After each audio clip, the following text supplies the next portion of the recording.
avec Guillaume Durand.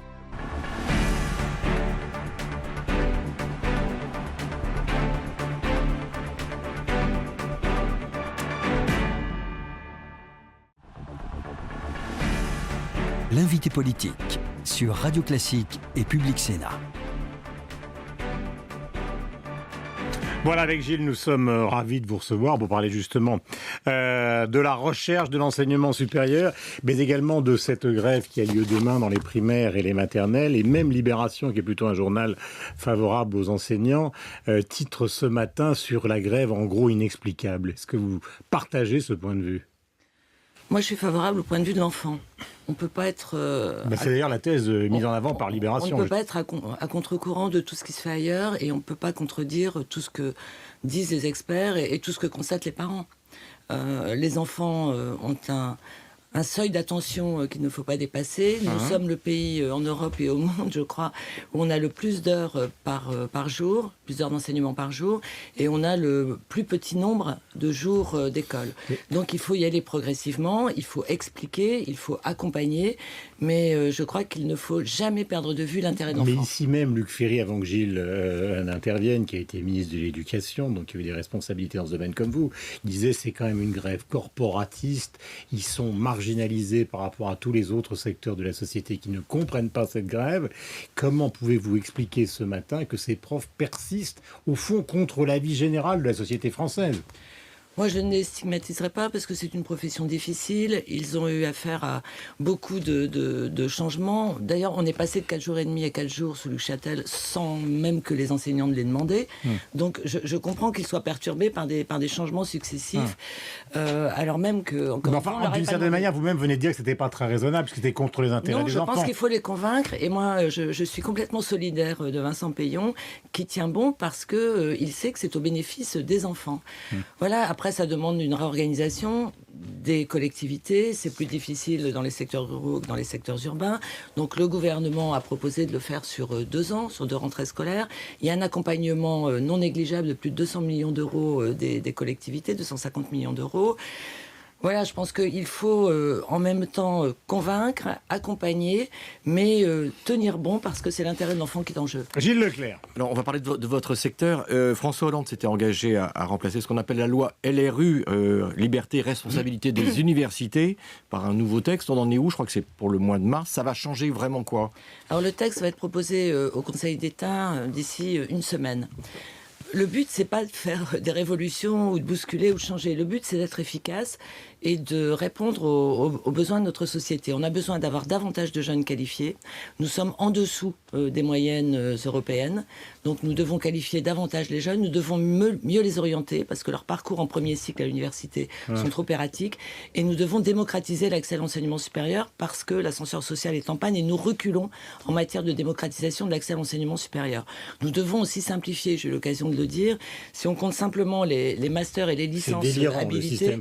Ah oui, on est à 7800 masters habilités par le ministère et nous sommes à 3300 licences. Si on ajoute les masters qui sont délivrés par les écoles de commerce ou des écoles comme Sciences Po, on arrive à plus de 10 000 masters. Donc ça va être réduit à combien ? Comment voulez-vous que les familles, les employeurs s'y retrouvent et les jeunes eux-mêmes ?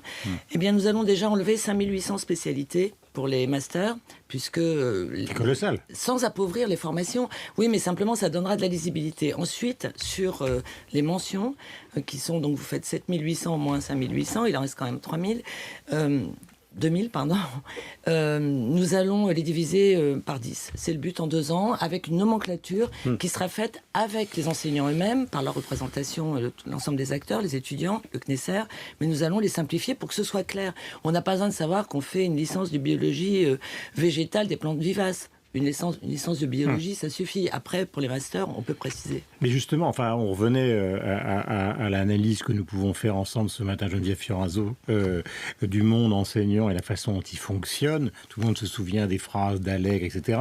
Comment peut-on expliquer à des gens qui nous écoutent ce matin qu'il y a en France non seulement des profs qui sont en grève un peu contre les élèves, mais qu'en plus, il y a pratiquement 10 000 titres ou définitions d'enseignement supérieur dans un monde qui est devenu hyper concurrentiel et qui a besoin justement de clarté. Moi, mon objectif, c'est pas de faire le procès de qui que ce soit, c'est d'éclaircir les choses, de faire en sorte qu'on avance. Donc, pour avancer, il faut dire ce qui ne va pas et puis le réformer. Donc, dans la loi, il y aura une accréditation des établissements et encore une fois, le ministère prendra ses responsabilités en indiquant une nomenclature. Donc, un état stratège, des établissements responsabilisés et puis dans la procédure... Mais est-ce que les profs vont vous suivre sur cette réforme, justement? Écoutez, je l'ai annoncé et j'ai pas entendu... Donc ça veut dire qu'ils ont vécu des années avec un système ubuesque et qu'ils ont accepté tranquillement. Non, c'est pas ça. J'ai été enseignant, je ne suis pas là pour les accabler. Oui, moi je suis fille d'enseignant, j'ai enseigné moi-même, je suis fille d'universitaire. Donc je ne critiquerai jamais les enseignants, c'est un superbe métier. C'est parfois difficile de le faire dans les conditions dans lesquelles on le fait. Les professions intellectuelles, d'une manière générale, en France, ne sont pas suffisamment rémunérées. Donc je ne stigmatise. Oh, c'est tôt, je ne vais pas les stigmatiser. Mais en revanche, il faut simplifier, mais je crois que tout le monde s'accorde à le dire et j'ai pas entendu de protestation. Ce qu'il ne faut pas, c'est appauvrir les formations. Il faut des formations riches, c'est ce qui fait la richesse de l'université, c'est la qualité de sa formation qui est irriguée par la recherche. Pour autant, il ne faut pas spécialiser à outrance. Je vais aussi faire en sorte que la spécialisation soit progressive au cours des 3 premières années de licence. Ça a été demandé par les assises de l'enseignement supérieur et la recherche, c'est un diagnostic partagé. Nous avons partagé le diagnostic avec 20 000 personnes. Je crois que c'est ça qui fait la force de cette loi, c'est qu'elle s'assoit sur une large concertation, en même temps, quand on regarde un peu le paysage, il y a une vingtaine d'universités en déficit par temps de crise. Est-ce que vous avez suffisamment les moyens quand même pour aider les facs?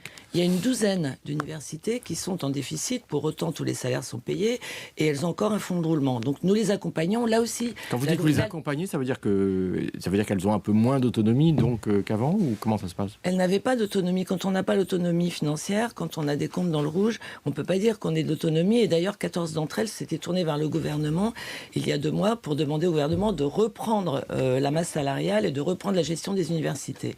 Nous sommes favorables à l'autonomie. L'autonomie, elle a été mise en place par Edgar Faure il y a 50 ans, reprise par Alain Savary, puis au cours des différents projets de loi. Valérie Pécresse, quand même. Mais ça doit pas être... Oui, bien sûr. Le dernier projet de loi date de 2007 avec Valérie Pécresse. Voté en 5 semaines, j'étais jeune députée, donc j'ai vu à quelle vitesse ça s'est fait. Nous sommes complètement favorables à l'autonomie. L'autonomie, c'est un beau mot, mais il faut avoir l'environnement et les moyens de son autonomie, pas seulement les moyens financiers. Nous avons débloqué 1000 postes par an.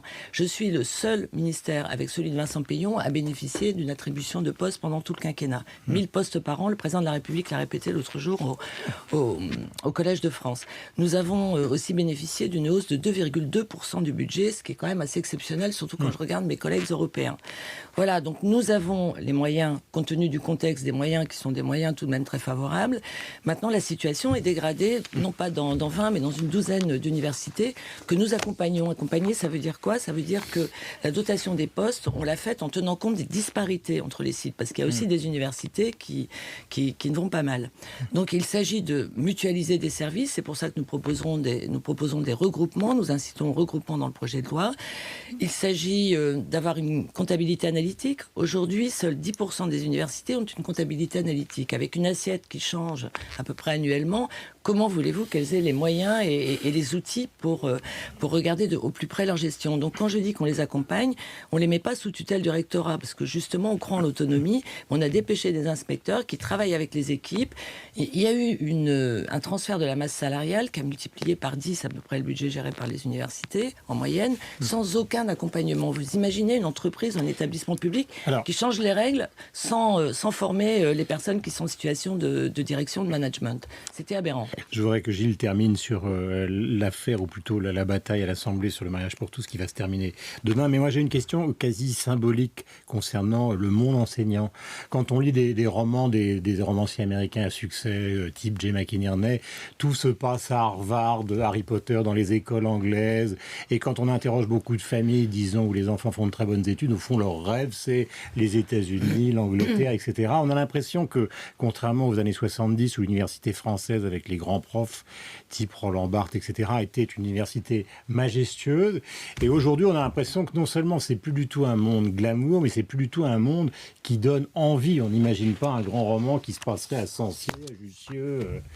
Ça n'existe plus, quoi, finalement. Ce côté magique de l'université française. D'abord, il y a quand même des romans qui se passent, qui impliquent des étudiants. C'est toujours une période où les jeunes. Mais est-ce qu'elle est magique? Est-ce qu'elle fait rêver, cette université? Non, mais moi, je suis contre ce discours ambiant qui dit il n'y a plus de grands journalistes, Arthur London, etc. C'est fini. Il n'y a plus de grands écrivains, il n'y a plus de grands professeurs. Moi, je crois que les meilleurs profs sont à l'université parce qu'ils font de la recherche, parce qu'ils sont créatifs. Pourquoi tant d'étudiants partent à l'étranger? Mais on n'a pas tant que ça, mais c'est très bien que les étudiants partent à l'étranger. Vous savez qu'on accueille davantage d'étudiants quand même qu'il y en a qui partent. C'est parfait, c'est formateur d'aller à l'étranger. Moi, je suis complètement favorable à Erasmus, et d'ailleurs, dans ce qui a été voté, je me réjouis que le budget Erasmus ait été augmenté. Mais il faut emmener les jeunes des filières technologiques, des filières professionnelles à l'étranger. C'est formateur, vous-même, si vous avez eu la chance, et j'en suis sûre, d'aller à l'étranger jeune, ça vous a amené des choses. C'est une période formidable, il faut leur proposer le meilleur, amener davantage de jeunes issus des milieux modestes pour qu'ils poursuivent des études, qu'ils soient bien orientés. Arrêter d'avoir des bacs mention S dans les IUT pour qu'ils reviennent à l'université ensuite. Il faut avoir des bacs technologiques dans les IUT, avec des bacs généraux aussi, mais il faut davantage orienter les jeunes vers les filières dans lesquelles ils rencontreront le succès, et puis leur donner l'espoir. Arrêtons d'avoir des discours défaitistes. Il y a des profs formidables. C'est une question. Non, mais je veux dire, on dit ça de tout. Vous savez, on dit ça des politiques, des journalistes, des recteurs, des écrivains. Il y a quand même Modiano, il y a quand même Le Clésio, il y a des gens formidables, Delphine de Vigan. Enfin, je veux dire, on a une richesse formidable dans ce pays. Arrêtons de nous auto-flageller. Voilà, message d'espoir pour les jeunes, et puis pour les politiques et pour les journalistes, pourquoi pas. Merci beaucoup Geneviève Fioraso, donc ministre de l'Enseignement supérieur. Et élu de la région de Grenoble, donc victoire de Marion Roland au championnat du monde. Je sais que ça vous faisait plaisir. Exactement. Vous en faisiez allusion ce matin, donc avant cet entretien. Gilles, on se retrouve évidemment demain. Marc Tédé dans une seconde.